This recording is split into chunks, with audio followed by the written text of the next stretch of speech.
Baxter's story. Jade was thrilled when she discovered she was pregnant with twins. Even buying 2 of everything sounded exciting. Several weeks passed, and her baby boy, Baxter, was growing slower than his sister. Jade was told that if the weight difference started getting more pronounced, they would have to consider delivering early.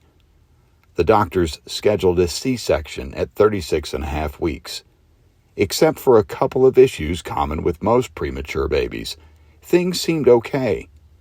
Jade recalls Baxter crying, which is normal for a baby, but he would look all around, as if he didn't know where he was. Jade never thought much of it. During one of the earliest pediatric visits, Baxter was on the table, on his back, wiggling and flailing.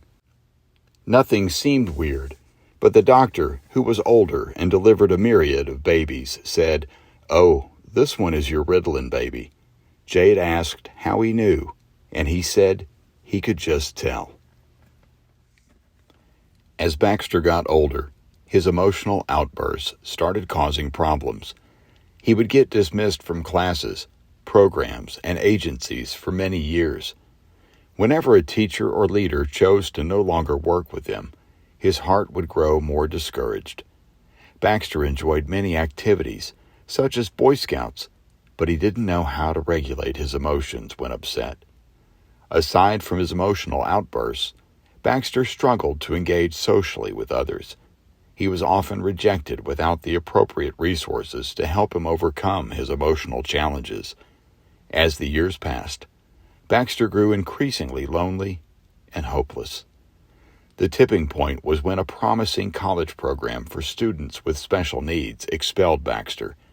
It was such a confusing sequence of events. Baxter and Jade had attended an open house to meet their prospective peers and teachers. Baxter applied, and everything seemed to be falling into place. They received nothing but reassurance that this new program would help him launch into adulthood with competence and confidence, and Baxter was excited. Shortly into the program, Baxter became involved in a conflict and threw an empty soda can at someone. Once again, hope for the future was in jeopardy.